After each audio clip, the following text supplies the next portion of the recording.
We are continuing to track the fallout and the implications of the shooting of conservative activist Charlie Kirk at a university event earlier this week. And we've covered it from a lot of different angles. We've talked a lot about the investigation and the search for the suspect, now the arrest of the suspect. We talked about the spread of the social media video, something that many people did not want to see because of its graphic nature, but certainly something that spread like wildfire. We have talked about where this fits into the political discourse and the rising tensions in our country. And we want to talk more about the political discourse and how something like this kind of informs that and where this fits in when it comes to learning. And so we're going to bring in John Hanley, who is a lecturer with the University of Central Florida Political Science Department. And John, always good talking with you. We appreciate you joining us this afternoon here on Florida Live.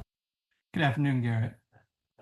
So if you could just kind of talk, when it comes to these greater political discussions, how does something like this fit in, and how is something like this discussed on a university campus?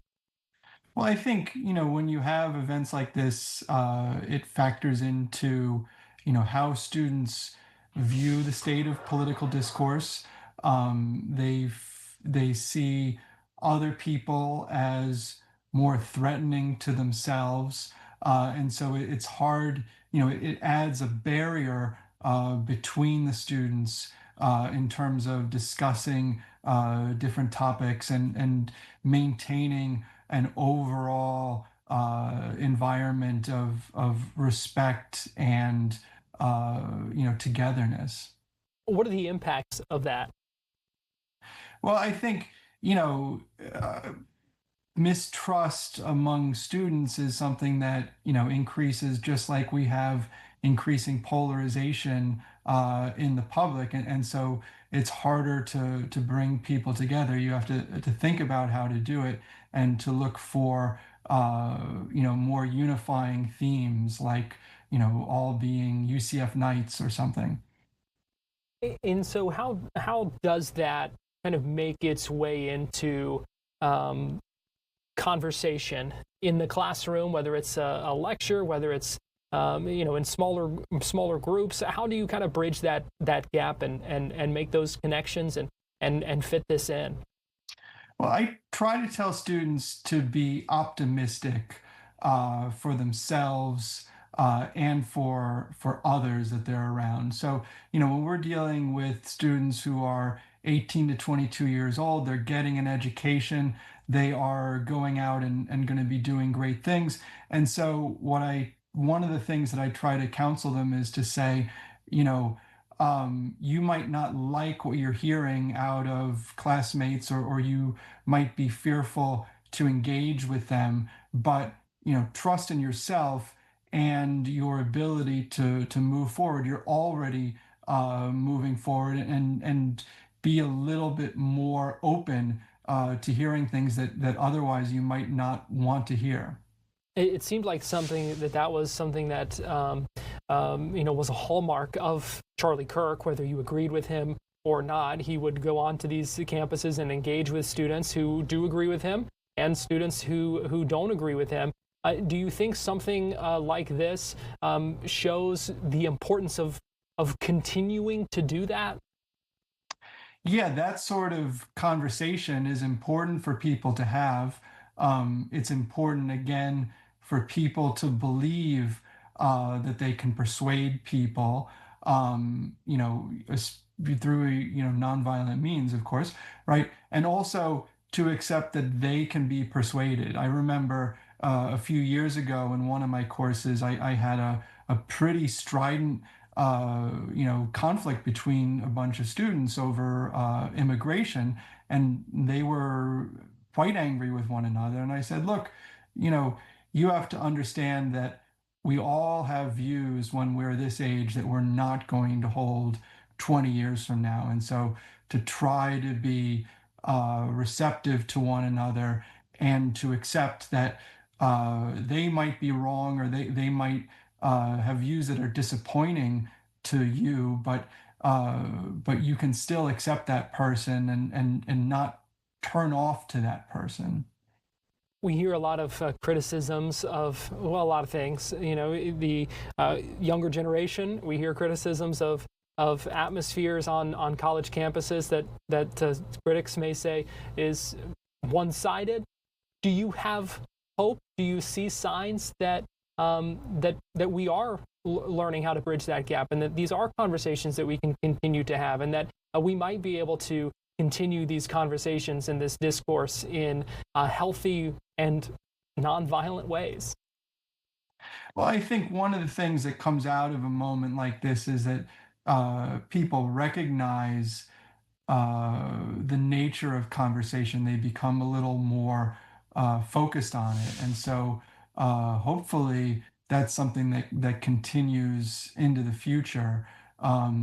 The press of campaigns and the disagreements in the public do, of course, make that very difficult. The other thing I think that you see from this, here you had an outside of, open air event that was very easy for people to get to. And I think that probably in the future, you're less likely to see that. And so it's going to be a scenario where people have to go through metal detectors in order to be at an event with someone like a Charlie Kirk or a Ben Shapiro or whoever. And that means that those events are going to be, more politically homogeneous. You're not going to get the person who just walks in because you've raised the costs of going to a venue, going through a metal detector, not being able to just see it out there on the quad. And so I think that's something that is kind of bad for public discourse and discourse on campus. It becomes more like a presidential campaigning event where, I've never been to one of those because I know you have to show up hours in advance and there's Secret Service and it's all very difficult to do. And I just don't have time for that. And I think that's the constraint that a lot of students are going to face. And from kind of a 30,000 feet view here, what are the ramifications of that? Is that just a kind of a continuation of the the echo chamber that we find ourselves in a lot of times? Does that threaten to kind of make that worse? Yeah, I think the echo chambers continue to get more and more cohesive, right? They're self-contained. That's social media. That's a lot of other trends that we have in society, unfortunately. So what's the bottom line here? What is your message specifically to students? What is your message and the takeaway and lessons that we can learn from this? I think, again, it's important, to believe in yourselves, right? To believe in your ability to communicate to others, and to be receptive to others as they are, avoiding judgment, right, where you can do so, and being hopeful that you're able to persuade them and that they're able to grow, just as all of us hope to grow in the future. And so I think if you can begin from that perspective that things can get better, that it's worth working at, then we're in a better place than if it's your side and my side's right and your side is evil and bad and wrong. Yeah, certainly I have to stop seeing those who disagree with us as enemies. I think certainly a start. Yes.